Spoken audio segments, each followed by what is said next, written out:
Overcoming your weakness are a pain with a promise. మన యొక్క బలహీనతను కానీ లేక ఏదైనా బాధను వేదనను కానీ మనము వాగ్దానముతో జయించవచ్చు.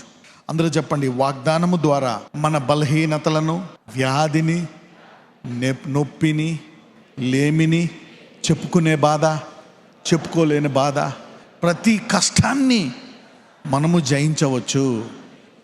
దాని మీద మనం ధ్యానిస్తున్నాం.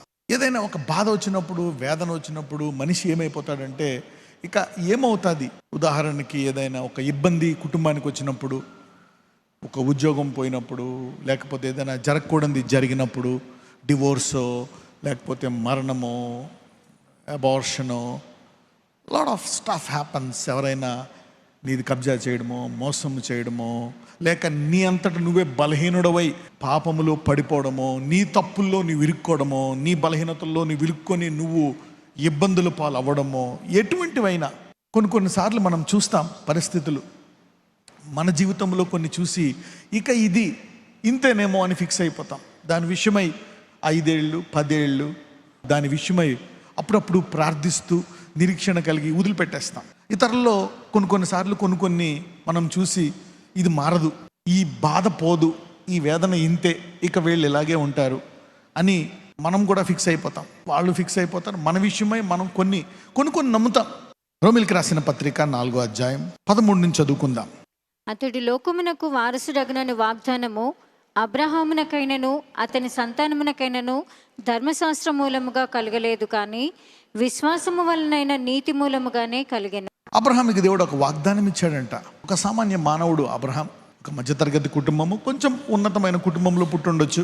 అతడు లోకమునకు వారసుడగునను వాగ్దానము, ఒక సామాన్య మానవుడకు లోకానికి వారసుడవుతావు అనేటువంటి ఒక వాగ్దానం ఇచ్చాడంట. గుర్తుపెట్టుకోండి, దేవుడు వాగ్దానం ఇచ్చే ముందు ఎంతో కొంత నిన్ను తయారు చేసిన తర్వాతే వాగ్దానం ఇస్తాడు. సో ఎందుకంటే ఆలస్యము 1 రోజు 2 రోజులు నెల కూడా కాదు. By doing it with flesh, మన శరీరము ద్వారా దాన్ని ఎంతో కొంత మనము నెరవేర్దామని అనుకుంటాం. అది కూడా మంచిదే. ఎంతో కొంత మన శరీరంలో కూడా కొంచెం విశ్వాసంతో మనం వెళ్తాం. ఇక్కడ దేవుడు ధర్మశాస్త్ర మూలముగా కలగలేదు, కానీ విశ్వాసము వలనైన నీతి మూలముగానే కలిగాను. దేవుడు ఎవరికైనా వాక్యం ప్రకటించమంటున్నప్పుడు వాళ్ళు ఏమై ఉన్నారో అనేది చూడకూడదు, వాళ్ళు ఏం చేస్తున్నారో అనేది అసలు చూడకూడదు, వాళ్ళు ఏం చేయబోతున్నారో అని చూడకూడదు, వాళ్ళ బ్యాక్గ్రౌండ్, వాళ్ళ ఫ్యూచర్ చూడకూడదు. మనము క్రీస్తునందు ఏమై ఉన్నాము? సంపూర్ణులై ఉన్నాము, పరిపూర్ణ. We are complete in Christ. You may be sick, you may be healthy, broke, poor, rich, whatever it may be. నువ్వు క్రీస్తుని అంగీకరిస్తే నువ్వేమై ఉన్నావు? సంపూర్ణుడై ఉన్నావు. ఒకవేళ నువ్వు ఏదన్నా ఎక్స్ట్రా, నువ్వు అందంగా పుట్టావు, డబ్బున కుటుంబంలో పుట్టావు, మంచి ఫేమస్ దాంట్లో పుట్టావు, సముద్రంలో అదంతా ఏంటంటే సముద్రంలో ఒక గ్లాస్ నీళ్లు నీ వంతు వేసినట్టు. ఏమైనా తేడా ఉంటుందా? ఇక్కడి నుంచి పరిగెట్టుకొని నువ్వు ఫ్లైట్లో వెళ్ళి అరేబియన్ సముద్రాన్ని పెంచుతా అని కొంచెం వేస్తే పెరుగుతుందా? అలాగే ఏదో మనం ఇక్కడ క్రీస్తు అంగీకరించిన తర్వాత నువ్వు బ్లెస్ అయితే మంచిదే, దేవుడు బ్లెస్ అవ్వాలని కోరుకుంటాడు. ఇందులో చాలా వాక్యాలు ఉన్నాయి బ్లెస్ అవ్వాలని. అవ్వకపోయినా లాజరస్ లాగా ఉన్నా రేపు పొద్దున్న ఇక్కడ అబ్రహాము లాజరస్ ఇద్దరు ఒకే స్థానంలో ఉన్నారు. You see that now, because Lazarus was complete in Christ. Lazarus కూడా క్రీస్తులో ఏమై ఉన్నాడు? పరిపూర్ణుడై ఉన్నాడు. ఒక వాగ్దానం అనేది తీసేసుకోవాలా. నీవే పరిస్థితిలో ఉన్నావో తెలియదు. The most important thing that a man needs is faith. అన్నిటికంటే ముఖ్యముగా మనిషికి కావాల్సింది ఏంటో తెలుసా? ఒక మనిషికి ఉండాల్సింది ఏంటో తెలుసా? వినే చెవు. అందరూ చెప్పండి, వినే చెవు అనండి. Somebody say, lord bless my years. అయా నా చెవులను ఆశీర్వదించు. ఒక్క మాట గనక దేవుడు నీతో మాట్లాడితే అది నెరవేర్చడానికి ఆయన సృష్టిని కూడా ఆపుతాడు. యెహోషువ ఆ ప్రార్థన చేసి. కానీ మీకు గుర్తుపెట్టుకోండి, ఒక వ్యక్తికి ఇంపార్టెన్స్ అని కాదు. ఒకళ్ళు ఏమనుకుంటారంటే నా మూలంగానే ఇలా జరిగిందని, ఇంకొకళ్ళు అనుకుంటారు మొత్తం ప్రపంచం అంతా అలాగే అనుకుంటారు, నా మూలంగానే సృష్టి ఇలాగ అయిందని. దేవుడు అలాగా వాగ్దానం నెరవేర్చడానికి అంత గొప్పగా చేయగలడు. God can do such things to fulfil his promise. మరి ఇక్కడ ఇది ఎలాగిస్తాడంట? ముందు విశ్వాసం అనండి. మన దేవుడు ఒక తల్లి తన బిడ్డను ఎలా అంగీకరిస్తాడో అలాగే అంగీకరిస్తాడు. ఇంకా they will not see anything. లోకమునకు వారసుడు అనేటువంటి ఒక వాగ్దానం ఇచ్చారంట. చూద్దాం, కంటిన్యూ. ధర్మశాస్త్ర సంబంధులు వారసులైన ఎడల విశ్వాసము వ్యర్థమగును, వాగ్దానమును నిరర్థకమగును. ఏలయనగా ధర్మశాస్త్రము ఉగ్రతను పుట్టించును, ధర్మశాస్త్రము లేని ఎడల అతిక్రమమును లేకపోవును. ఈ హేతువు చేతను ఆ వాగ్దానమును యావత్ సంతతికి అనగా ధర్మశాస్త్రము గలవారికి మాత్రము గాక అబ్రహామునకు ఉన్నట్టి విశ్వాసము గలవారికి కూడా దృఢము కావాలనని కృపను అనుసరించినదే ఉండునట్లు అది విశ్వాస మూలమైనదాయను. ప్రతి మానవుడికి రావాలని చెప్పి దేవుడు కృప ద్వారా ఇచ్చాడంట. What is grace? Grace connects you. Faith, విశ్వాసము ద్వారా ఏమొస్తుంది? గ్రేస్. Faith on grace. ముందు విశ్వాసము, తర్వాత కృప. కృప ఏం చేస్తుంది? వాగ్దానాన్ని నెరవేరేటట్టు చేస్తుంది కృప. Grace empowers you to fulfil the promise. మనం చాలాసార్లు దేవుని కృపలో ఎలా ఉన్నామండి, దేవుడి కృప అంటాం. కరెక్టే, కొన్నిసార్లు ఆ ప్రాణమే ముఖ్యం, నేను కాదన్ను. ఆ పూట కూడి తినడమే గొప్ప కొన్ని చోట్ల, కొన్నిసార్లు నేను దాని విషయమై కాదన్ను. కానీ అక్కడ ఆరంభించిన దేవుడు, లాజరస్ను కూడా పోషించిన దేవుడు, ఏలియాని పోషించిన దేవుడు, బైబిల్ అంతా చూస్తే ఆయన చిత్తం ఏంటంటే సొలొమోను కంటే గొప్పగా జీవించాలి. సొలొమోను కంటే గొప్పగా అంటే అర్థం ఏంటి? నీవు అడుగు వాటికంటే, ఊహించు వాటికంటే అత్యధికంగా నీవు ఆనందపడ్డమే సొలొమోను కంటే గొప్పగా జీవించడం. This is how. మేబీ నువ్వు అనుకున్నావు నా పిల్లల్ని మున్సిపల్ స్కూల్లో వేయిద్దామని. దేవుడు ఆ వెనకాల ఉండేటువంటి చక్కటి ప్రైవేట్ స్కూల్లో వేయిస్తాడు. ఈ ప్రైవేట్ స్కూల్లో వేయిస్తావు అనుకుంటావు, దేవుడు నీకు ఉత్తమమైన స్కూల్ వేయిస్తాడు. ఇలాగన్నమాట, అడుగు వాటికంటే, ఊహించు వాటికంటే అత్యధికంగా. That's how you live a life style. So ప్రతి ఒక్కళ్ళకి ఈ కృప ద్వారా వాగ్దానము నెరవేరాలనేటువంటిది దేవుడి యొక్క చిత్తం. This is the will of God. So everybody should live with a promise. ఏ ఒక్కరూ కూడా వాగ్దానం లేకుండా జీవించకూడదు. If you are living without a promise, నువ్వు వాగ్దానము దాని మీద నిరీక్షణ లేకుండా నీవు జీవిస్తున్నావంటే నీలోంచి మహిమ రాదు. Christ in you the hope of glory. విశ్వాసం ముందు వింటావు, విశ్వాసం వస్తుంది. విశ్వాసం ద్వారా నువ్వు కృపను నమ్ముతావు. తర్వాత దేవుడు వాగ్దానం ఇస్తాడు. వాగ్దానము నెరవేరిన తర్వాత నీ నుంచి మహిమ వస్తుంది. This is how the word called Christ in you the hope of glory works. అందరూ చెప్పండి, విశ్వాసము, కృప, వాగ్దానము, మహిమ. ప్రతి ఒక్కళ్ళు మహిమతో ముగించాలనేటువంటిది దేవుని యొక్క చిత్తం. అంటే మహిమతో ముగించడం అంటే ఏంటి? దేవుని వాగ్దానము మన పట్ల నెరవేరడమే మహిమ. అందరూ చెప్పండి, దేవుని వాగ్దానములు నా జీవితంలో నెరవేరడమే మహిమ. తాను విశ్వసించిన దేవుని ఎదుట అనగా మృతులను సజీవులనుగా చేయవాడును, లేని వాటిని ఉన్నట్టుగానే పిలుచువాడునైనా దేవుని ఎదుట అతడు మనకందరికీ తండ్రి అయి ఉన్నాడు. ఇందును గూర్చి నిన్ను అనేక జనములకు తండ్రినిగా నియమించి తిని అని రాయబడి ఉన్నది. ఎందుకు అందరికీ వాగ్దానం ఇష్టం ఉండదు అంటే, వాగ్దానం ఎలా ఉంటుందంటే ప్రతి ఒక్కళ్ళకి కూడా వాగ్దానం అనేది అసంభవంగా ఉంటుంది. For everybody when God gives you a promise, it is like impossible. అది అసాధ్యమైనటువంటి. అందుకే ఆ వాగ్దానం గురించి చెప్తూ దేవుడు ఏం చెప్తున్నాడంటే, మృతులను సజీవులుగా చేయవాడు. He's introducing himself. అందరూ దేవుడు అంటాం. So God is telling, look who is God, what is God. ఎవరు దేవుడు? మృతులను సజీవులుగా చేయవాడే దేవుడు. ఈ దేవుడు అని చెప్తే అంత పవర్ఫుల్గా ఉండదు. అందుకే దేవుడు శిష్యుల్ని ఏం చెప్తాడు? మీరు వెళ్ళి రోగులను స్వస్థపరచుడి, దయ్యములను వెళ్ళగొట్టుడి, మృతులను లేపి అప్పుడు చెప్పండి నా గురించి అంటాడు. Do the impossible and introduce the God Jehovah. Don't tell with normal. అది కూడా పనిచేస్తుంది, నార్మల్గా పనిచేస్తుంది. God wants to introduce. చూడండి, హీ వాంట్ ఇంట్రడ్యూస్ హిమ్సెల్ఫ్. మోషేతో వెళ్తాడు, వెళ్ళి ఫరోకి చెప్పుకో, ఈ పని చేయి, ఇదైందా, ఇంకా చేయి, ఇంకా చేయి. కావాలని భూమిని చేశాడు న్యాచురల్ సర్కమ్స్టాన్సెస్ పెట్టి. మృతులను సజీవులుగా చేయడు. అందరూ చెప్పండి, మృతులను సజీవులుగా చేయవాడు నా దేవుడు. అంటే ఆయన గురించి నువ్వు తెలిసినప్పుడు ఆయన ఒక మాట ఇచ్చాడు అనుకోండి, అది జరిగి తీరుతుంది. నీ దగ్గర ఒక్క చిల్లి గవ్వలేకపోయినా నీకు 8 లైన్స్ పెట్టే సామర్థ్యం ఇవ్వగలడు. If you get a word, ఒక మాట నీకు వస్తే చాలు. దేవుడు నీకు మాట ఇస్తే అది నువ్వు పొందుకోవచ్చు. నీకు కావాల్సింది ఏంటి? వాగ్దానం. People are being misled. All you need is a word. అమ్మో ఇది మరణకరమైన రోగము. నీకు కావాల్సిందల్లా ఒక మాట దేవుడి నుంచి. అందుకే అతను అంటాడు, అయ్యా మాట మాత్రము సెలవి అంటాడు. If you know God, you love his promises. All you need is a promise. అది విశ్వాసులమైన మనకిచ్చాడు దేవుడు ఈ ధన్యత. ఏంటి వీళ్ళు ఎలాగైపోయారు అనడానికి ఆ వాగ్దానం ఒక సాదృశ్యం. It could be a prophecy or a word from the Bible. నీకు ఇష్టమైన వాగ్దానం కూడా ఎత్తుక్కుంటే దేవుడు ఏమంటాడు చూద్దాం. అది కూడా, మృతులను సజీవులుగా చేయవాడును, లేని వాటిని ఉన్నట్టుగా పిలిచేవాడైన దేవుని ఎదురు. ఏదన్నా లేదా ఆ వాగ్దానం వస్తే ఇక నీకు ఉన్నట్టుగానే చూస్తాడు దేవుడు. మరి అబ్రహాం అలాగే చూశాడంట, లోకానికి వారసుడు అని. అతడు మనకందరికీ తండ్రి అయి ఉన్నాడని ఇందును గూర్చి నిన్ను అనేక జనములకు తండ్రిగా నియమించుతనే వాయబడ్డాడు. ఒక వాగ్దానం ఇచ్చాడు. ప్రతి ఒక్కళ్ళకి కూడా దేవుడు ఒక అసాధారణమైనది ఇస్తాడు, నిన్ను సిద్ధపరిచి ఇస్తాడు. ఈరోజు వాక్యం తర్వాత మీరందరూ అసాధారణమైన వాగ్దానాలు తీసుకొని అసాధారణమైన కార్యాలు మీరు జరిగించుకొని దేవుని మహిమను అసాధారణంగా ప్రచురించుదురుగాక. May you manifest his glory in a mighty way. నీ సంతానము ఇలాగూ ఉండునని చెప్పిన దాన్ని బట్టి తాను అనేక జనములకు తండ్రి అగునట్లు నిరీక్షణకు ఆధారము లేనప్పుడు అతడు నిరీక్షణ కలిగి నమ్మెను. నిరీక్షణకు ఆధారము లేనప్పుడు నీకు పెళ్ళి అవుతుంది. ఎవరున్నారు నాకు, నేను విధవరాలు కూతుర్ని, పూట గడవడమే కష్టం అవుతుంది, ఇక కూతురు పెళ్ళి ఎలా చేయి, ఎలాగా ఆధారము లేదు. ఈ బలహీనతలు జయించలేకపోతున్నాను, ఈ త్రాగుడి నుంచి బయటికి రాలేకపోతున్నాను. నీకు కావాల్సింది ఏంటో తెలుసా? ఒక గదిలోకి వెళ్ళి లేకపోతే ఎక్కడికైనా ఒంటరిగా వెళ్ళి, ప్రభువా నా సమస్య ఇది, నాకు ఒక వాగ్దానం ఇయ్యని చెప్తే ఆ వాగ్దానం వచ్చిందా, that is the end of it. I am giving you today from the word of God an eternal solution for a natural problem. నీ శరీరరీతిగా ఉండే సమస్యకు శాశ్వతమైన పరిష్కారం దేవుడు ఇస్తున్నాడు ఈ భూమి మీద, ఆ తర్వాత యుగ యుగములకు కూడా.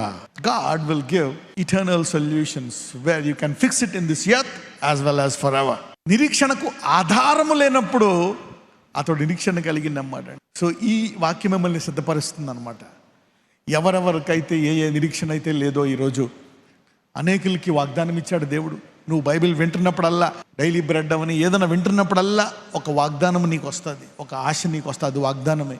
నువ్వు ఈరోజు 1 గంట బైబిల్ చదివినా, 5 నిమిషాలు చదివినా, ఒక వచనం చదివినా నీకు ఏదైనా ఆశ పుట్టింది, అది నీ వాగ్దానం. అది అసంభవంగానే ఉంటుంది, కానీ అది నీకు దేవుడిచ్చాడు. ఎవరిచ్చారు? మృతులను సజీవులుగా చేయువాడు, లేని వాటిని ఉన్నవాటిగా పిలిచేవాడు ఇచ్చాడు ఆ వాగ్దానము. కాబట్టి నీవు నమ్మాలా. You need to believe it because the one who gave it is totally different. నీకు ఇచ్చింది ఎవరు? శూన్యము నుంచి సమస్తాన్ని సృష్టించిన దేవుడు. He created everything out of nothing. అందరూ చెప్పండి, నా దేవుడు శూన్యము నుంచి సమస్తాన్ని సృష్టించినటువంటి వాడు. అందుకే అన్నీ చేసి నీ ముందు పెట్టి ఇవన్నీ చూపించి ఇప్పుడు అడుగుతాడండి, ఇప్పుడు వాగ్దానం ఇస్తాడండి, ఇప్పుడు చెప్పు నమ్ముతావా అంటాడు. When you know God, it is so easy to believe his promise. అందరూ చెప్పండి, ఈ దేవుడిని తెలుసుకుంటే ఆయన వాగ్దానాన్ని నమ్మడము చాలా సులువు. You need to know this God. అందుకే అంటాడు, మృతులను సజీవులుగా చేయవాడును, లేని వాటిని ఉన్నవాటిగా అని చెప్పి అప్పుడు ఇస్తున్నాడు ఈ వాగ్దానం. That's what God can do. When you know him, he gives you impossible beliefs. నిరీక్షణకు ఆధారము లేనప్పుడు అతను ఇస్తాడంట వాగ్దానం. Who against hope believed in hope. అందుకే ఈ భూలోకాన్ని సామాన్యంగా విడిచిపెట్టి వెళ్ళకూడదు. నువ్వేది మోసం చేయాల్సిన పని లేదు, ఫ్యాబ్రికేట్ చేయాల్సిన పని లేదు. Faith is genuine, promise is genuine. నీకు రాకుండా వచ్చిందని చెప్పాల్సిన అవసరం లేదు, లేకుండా ఉందని కాదు. ఈ వాగ్దానం అనేది నిజము, అది నెరవేరి తీరతాది. నిరీక్షణకు ఆధారం లేనప్పుడు. అందుకనే in every situation God has a word. మరియు అతడు విశ్వాసమునందు బలహీనుడు కాక రమారమి 100 ఏండ్ల వయసు గలవాడై ఉండి అప్పటికి తన శరీరము మృతతుల్యమైనట్టును సారా గర్భమును మృతతుల్యమైనట్టును ఆలోచించెను. కానీ అవిశ్వాసము వలన దేవుని వాగ్దానమును గూర్చి సందేహింపక దేవుని మహిమపరచి ఆయన వాగ్దానము చేసిన దానిని నెరవేర్చుటకు సమర్థుడని రూఢిగా విశ్వసించి విశ్వాసము వలన బలమునొందెను. పరిస్థితి పాడైపోయినా ఇక వాగ్దానము నెరవేర్చే ఛాన్సులు శారీరకంగా కోల్పోయింది. సృష్టిలో ఎవరు చూసినా ఏ డాక్టర్ దగ్గరికి వెళ్ళినా ఇది జరగదు అంటారు. సో డాక్టర్ దగ్గరికి వెళ్ళి మాకేమన్నా ఛాన్సులు ఉన్నాయా, మా దేవుడు వాగ్దానం ఇచ్చాడు, మీరేమంటారంటే ఏమంటాడు? నవ్వుతారు. ఒక్కొక్కసారి దేవుడు నీకు ఇచ్చే వాగ్దానం ఎవరికీ చెప్పకుండా ఉండడం మంచిదే. దానివల్ల నీ విశ్వాసం దెబ్బతినే అవకాశాలు కూడా ఉన్నాయి. కొన్ని చాలా జాగ్రత్తగా ఉండాలి. అసాధ్యమైనవి ఒకవేళ నీ భార్యకు, భర్తకు, పిల్లలకు, బంధువులకు విశ్వాసం ఉంటేనే చెప్పాలి. విశ్వాసం లేకపోతే కష్టం. అబ్రహాము కూడా నీ కొడుకునిచ్చే అన్నప్పుడు భార్యకు చెప్పుంటే ఏం చేసేది? Because promise is not ordinary. అందుకనే ఈరోజు వాక్యము పక్క చెప్పండి, దిస్ ఇస్ ప్యూర్లీ పర్సనల్ అని చెప్పండి. నీకు ఒకవేళ ఏదైనా గొప్పగా నమ్ముతున్నావా వెంటనే అక్కడికి చెప్పగా keep it, this is personal. కానీ అది నెరవేరిన తర్వాత వాళ్ళందరూ ఆశీర్వదించబడతారు. యోసేపు జీవితంలో నెరవేరిన తర్వాత ఆశీర్వదించబడ్డారా లేదా? అందరూ, ఎవ్రీబడి. ఆయనే కాదు, everybody got blessed. Everybody connected to you also get blessed and know this God. అంటే మన దేవుడు ఒక్కొక్కరి జీవితంలో ఇలాంటి కార్యాలు చేయడానికి సిద్ధంగా ఉన్నాడు. You see that now. That's how the system works. The promise. త్రాగుడు మానలేకపోతున్నావా? ఆ పాపం మానలేకపోతున్నావా? ఆ బుద్ధి పోవట్లేదా? ఆ కోపం ఆగట్లేదా? అడుగు దేవుడు నాకు వాగ్దానం. For your anger pickup a promise. For your weakness, take a promise. వెళ్ళు దేవుడి దగ్గరికి. వాగ్దానము కావాలి. వాగ్దానం అడిగితే దేవుడు నీ విశ్వాసాన్ని పెంచి పెంచి అబ్రహాం ఎలా పెంచాడు? కొడుకునిచ్చే స్థాయికి పెంచేశాడు అబ్రహాంని. If a promise comes to you, నీకు ఒక వాగ్దానం ఇస్తే దేవుడు నిన్ను కూడా తీర్చిదిద్దుతాడు ఆ వాగ్దానం నెరవేర్చడానికి. God will change your heart, spirit, soul and body. Word is powerful. ఇతరులను చంపే సౌలు ఆఖరికి వాగ్దానం కొరకు తను చావడానికి సిద్ధమయ్యాడు. Word will transform. అందుకే ఆ వ్యక్తి ఎలాంటి వాడవైనా, నువ్వు ఎలాంటి వాడవైనా, నీ పరిస్థితి విషయమై, నీ భర్త దారుణంగా ఉంది నీ భర్త పరిస్థితి, ప్రభువా నా భర్త పట్ల నీ చిత్తమేంటి, నాకు ఒక వాగ్దానం ఇయ్యి. నా కొడుకు పట్ల ఒక వాగ్దానం ఇయ్యి. నా కూతురు పట్ల. నీ తండ్రి భయంకరంగా ఉన్నాడా పరిస్థితి, తాగి కొడుతున్నాడా నీ తల్లిని, కుమారుడా కుమార్తె, ఈరోజు నువ్వు ఒక దేవుడిని అడుగు, ప్రభువా నా తల్లి తండ్రి విషయమే నాకు వాగ్దానం ఇయ్యి. Give me a promise and pray for it. వాళ్ళిద్దరూ ఉత్తమ భార్యాభర్తలుగా దేవుడు మారుస్తాడు. Take a promise. ఉద్యోగం రావట్లేదా, వ్యాపారం, take a promise. Take advantage of this book. ఈ పుస్తకం నిండా వాగ్దానాలు ఉన్నాయి. ఎవరికి ఎన్ని కావాలో, ఎంత ఘోరమైన సమస్య దాని విషయమై ఒక వాగ్దానం అడిగితే ఇస్తాను, అది నెరవేర్చడానికి నేను బద్దుని అయి ఉంటాను. People are not taking advantage. ఈ పుస్తకాన్ని మహిమపరచాలి మనం మీ భూలోకంలో. ఏంది నీకు ఎలా జరిగిందంటే, ఇగో ఇందులో తీసుకున్నా. అప్పుడు ప్రతి గృహములో ఈ మహిమకరమైన పుస్తకం ఉండాలి. That's how you introduce this book, by the powerful promise which transforms uncommon circumstances. గ్రంథములోంచి ఒక మాట నీ అసాధారణమైన పరిస్థితిని మార్చినప్పుడు అప్పుడు ఈ గ్రంథము యొక్క విలువ పెరుగుతుంది. అందుకే అంటాడు దేవుడు, I have exalted my word above my. నేను నా నామము కంటే ఆయన దేన్ని హెచ్చించాడంట? వాక్యాన్ని. ఎందుకంటే వాక్యం ఎంత హెచ్చింపడుతుందో ఆయన నామం అంత హెచ్చింపడుతుంది. ఈ వాక్యం ఎరిగిన వారు మీరు దేవుడిని ఆశీర్వదిస్తున్నారు. You like this God. వినడానికి వచ్చారు ఎందుకు? ఈ వాక్యం తెలుసు కాబట్టి. ఈ వాక్యం తెలియకపోతే దేవుడిని తిడతారు, ఇష్టం వచ్చినట్టు అని అందరితో ఒకటే అంటారు. ఎవరి ఇష్టం వాళ్ళదే. The more you know the word, the more reverence you give to God.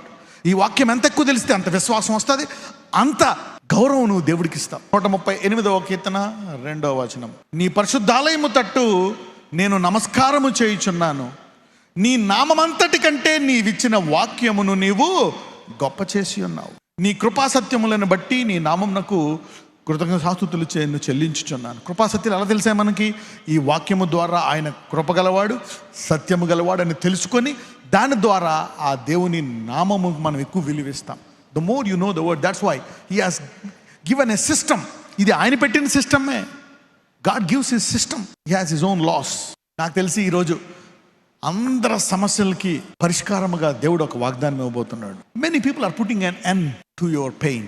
చాలామంది మీ పాతకాలపు, ప్రస్తుతము, జీవితకాలంలో రాబోయే కష్టాలకు ఈరోజు అంతం పలకబోతున్నారు. The promise.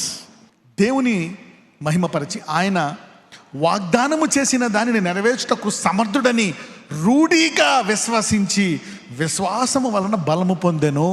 ఎప్పుడు కూడా ఆ వాగ్దానం వింటా ఉండాలి.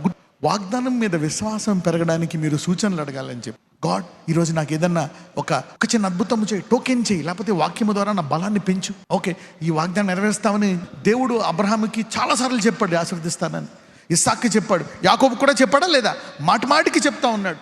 ముందు చెప్పాడు, లాబాన్ దగ్గరికి వెళ్ళక ముందు చెప్పాడు, లాబాన్ నుంచి పారిపోతున్నప్పుడు చెప్పాడు, మళ్ళా తర్వాత యోసేపు దగ్గరికి వెళ్తున్నప్పుడు మళ్ళీ చెప్తాడా చెప్పడా?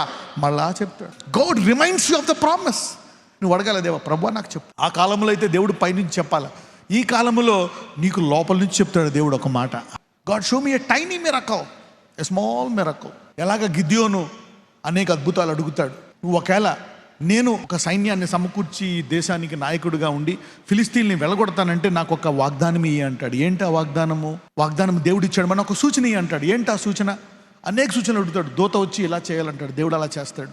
ఇదిగో ఈ బొచ్చు మీదే మంచు ఉండాలా, ఇంకెక్కడ ఉండకూడదు, కరెక్టే అంతా ఉండాలా, బొచ్చు మీద మంచు ఉండకూడదు. ఇలాగ అనేక సూచనలు అడుగుతాడు, దేవుడు చేస్తాడు. నువ్వు ఒక వాగ్దానము, నీ అసాధారణమైన పరిస్థితికి ఒక వాగ్దానము తీసుకొని దాన్ని నెరవేర్చడానికి దేవుడు హిజ్కియాకి దేవుడు నువ్వు స్వస్థపడతావు అని చెప్తాడు. నువ్వు స్వస్థపడతావు అని చెప్పినప్పుడు అతను అప్పటికే ప్రవక్త చెప్తాడు నువ్వు చచ్చిపోతావని. తర్వాత అతను ప్రార్థించిన తర్వాత నువ్వు స్వస్థపడతావంటే నాకు ఒక సూచన అంటే, సూచన అంటే దేవుడు నిన్ను ఒక సూచన అడగమంటున్నాడు. అప్పుడు ఎలాంటి సూచన అంటే, టైం ముళ్ళు ఉంటుంది కదా, టైం ముళ్ళలో ఒకటి 10 డిగ్రీలు ముందుకు వెళ్ళిపోవాలి. 10 డిగ్రీలు అంటే 40 నిమిషాలు ముందుకు వెళ్ళిపోవాలి అద్భుత రీతిగా. అంటే దానికి తగ్గట్టు సృష్టి అంతా మారాలా కదా. ఇప్పుడు టైం ఎంత? 11-15 నిమిషాలు. సడన్గా 12 అయిపోవాలంటే సృష్టి మారాలా లేదా? సృష్టి అంతా మారాలా. అప్పుడు హిజ్కియా అంటాడు, ముందుకెళ్ళడం అనేది పెద్ద మ్యాటర్ కాదు, వెనక్కి వెళ్ళాలా. ఈ ముళ్ళు 9:30కి వెళ్ళాలా అంటాడు. వెంటనే దేవుడు ఆ ముళ్ళుని వెనక్కి తీసుకెళ్ళిపోతాడు. ఎందుకు? నీవు ఈ మరణకరమ రోగం నుంచి స్వస్థపడడానికి నీకు విశ్వాసం ఉండాలా అని చెప్పి. And God want to do many things to fulfil that promise. Mean somebody is learning something today. You cannot be as a common man after listening to this sermon. ఈ వాక్యం విన్న తర్వాత నువ్వు సాధారణ మనుషుడిగా జీవించడం అసంభవం. అయితే హిజ్కియా ఆ సూచనను అడుగుతాడు. అంటే నేను స్వస్థపడతానా? ఎప్పుడైతే సృష్టి అలా వెనక్కి వెళ్ళిపోయిందో 10 డిగ్రీలు, వెంటనే అతను విశ్వాసం వచ్చేసింది. అమ్మయ్య, నా దేవుడు నన్ను స్వస్థపరుస్తాడు. అలాగే దేవుడు నీకు ఒక వాగ్దానం ఇచ్చి ఆ వాగ్దానం మీద విశ్వాసం పెరగడానికి ఆయన ఏమి చేయడానికైనా సిద్ధమే. బికాస్ తన కుమారుడు అంత ఘోరంగా చనిపోయింది ఈ వాక్యమును నీలో నెరవేర్చి నీ ద్వారా ఆయన మహిమ పొందడానికి. Christ in you the hope of glory. రూఢిగా ఈ రోజు నుంచి మీరందరూ రూఢిగా విశ్వసించడానికి దేవుడు గొప్ప అద్భుతాలు చేయను గాక. ఏం విశ్వసించడానికి? ఒక వాగ్దానం పొందుకోవాలి నీకు. A promise. అడుగు దేవుణ్ణి.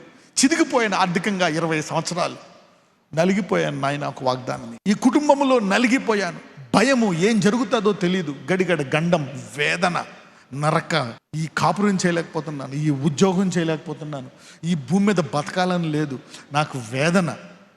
దేవుడు అంటున్నాడు, ఇప్పుడు నువ్వు అనాలి, ప్రభువా నువ్వు ఒక మాట ఇచ్చావు కదా, నేను గొర్రెలకు జీవం ఇవ్వడానికి వచ్చాను. ఎటువంటి జీవము?